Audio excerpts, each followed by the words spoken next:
Hello my dear students, मैं OMSM का एक कॉन्सेप्ट यहाँ पर डिस्कस करने वाली हूँ जो कि है आपका total float, free float and independent float.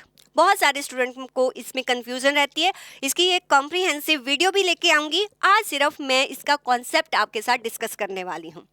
ये आपका क्रिटिकल पाथ मेथड टॉपिक में जो है वो यूज़ होता है। क्रिटिकल पाथ मेथड में आप क्या करते हो कि आपके पास एक प्रोजेक्ट है जिसमें बताया हुआ है कि नंबर ऑफ एक्टिविटीज़ इन्वॉल्व हैं।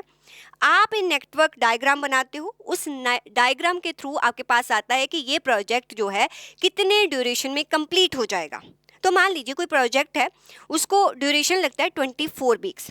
अब क्योंकि उस प्रोजेक्ट में नंबर ऑफ एक्टिविटीज़ होंगी, मान लो कि एक ए एक्टिविटी है, एक बी एक्टिविटी है, एक सी एक्टिविटी है, और इन एक्टिविटीज़ के कंप्लीट होने के बाद कुछ और एक्टिविटीज़, मान लो कि ए कंप्लीट होती है तो डी स्टार्ट होती है, राइट, और डी को स्टार्ट होने के लिए बी का भी कंप्लीट होना जरूरी है। तो ऐसी एक्टिविटीज़ एक दूसरे पर डिपेंडेंट होती हैं। तो यहाँ पर हम निकालते कि इस पूरे प्रोजेक्ट को कंप्लीट करने में 24 वीक्स लगेंगे।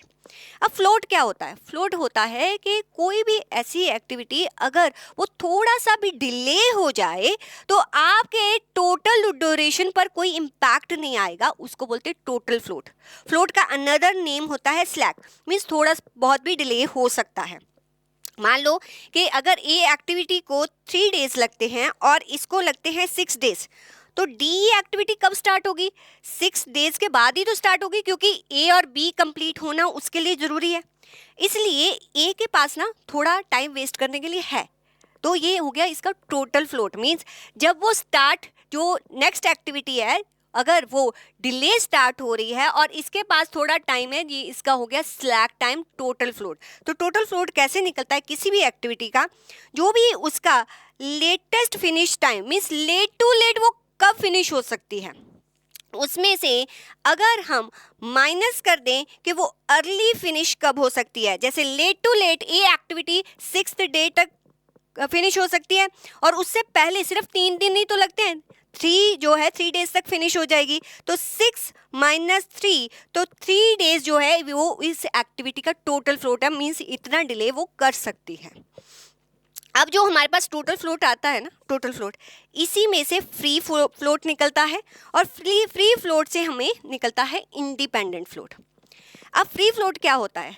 अगर इसमें से वो ड्यूरेशन में माइनस कर दूं जिसका इम्पैक्ट जो है, जो इसकी सक्सीडिंग एक्टिविटी है, ए की जो सक्सीडिंग एक्टिविटी है, उसका जो अर्लीस्ट स्टार्ट टाइम होगा, मीन्स वो सेम रहे। मतलब इसमें ऐसे वो ड्यूरेशन निकालूं जिससे कि जो इसकी नेक्स्ट एक्टिविटी का जो है सक्सीडिंग एक्टिविटी है, उसका अर्लीस्ट स्टार्ट टाइम पे कोई इम्पैक्ट ना पड़े, तो उसको क्या बोलेंगे हम? Free float. तो मान लीजिए वो 2 आ गया, ठीक है। और फिर इंडिपेंडेंट फ्लोट क्या होता है? इंडिपेंडेंट फ्लोट का मतलब होता है कि किसी भी एक्टिविटी का जो टोटल फ्लोट है, ठीक है, टोटल फ्लोट में से अगर वो ड्यूरेशन माइनस कर दें जिससे उसकी सक्सीडिंग एक्टिविटी का अर्लीस्ट स्टार्ट टाइम भी अफेक्ट ना हो और उसकी प्रोसीडिंग पीछे वाली एक्टिविटी का लेटेस्ट फिनिश टाइम भी अफेक्ट ना हो, उसको बोलते हैं इंडिपेंडेंट। सिर्फ अपने ड्यूरेशन में चेंज आ रहा है, ना वो पीछे वाली एक्टिविटी को इम्पैक्ट कर रहा है, ना वो आगे वाली एक्टिविटी को इम्पैक्ट कर रहा है।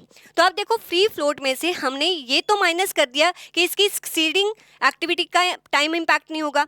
अगर इसी में से हम माइनस कर दें, ये क्या हो गया देखो, इसी में से अगर हम माइनस कर दें वो वाला ड्यूरेशन कि इसकी प्रोसीडिंग लेटेस्ट एक्टिविटी पर भी इम्पैक्ट ना आए, तो उसको क्या बोलते हैं? Independent float. तो टोटल फ्लोट क्या होता है?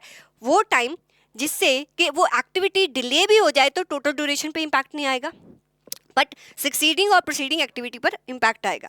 लेकिन उस टोटल फ्लोट में से वो टाइम अगर माइनस कर दो जिससे उसकी सक्सीडिंग एक्टिविटी पर इम्पैक्ट ना आए, तो वो होता है हमारा फ्री फ्लोट। इंडिपेंडेंट फ्लोट क्या होता है कि आप वो टाइम माइनस करो जिससे ना तो सक्सीडिंग एक्टिविटी पर इम्पैक्ट आए, ना प्रोसीडिंग एक्टिविटी पर इम्पैक्ट आए, वो होता है आपका इंडिपेंडेंट फ्लोट। अब ये कैसे कैलकुलेट होगा, क्या इसके एग्जाम्पल हो सकते हैं बेस्ट, वो मैं अपने कॉम्प्रिहेंसिव लेक्चर में डिस्कस करूंगी। Okay, bye students.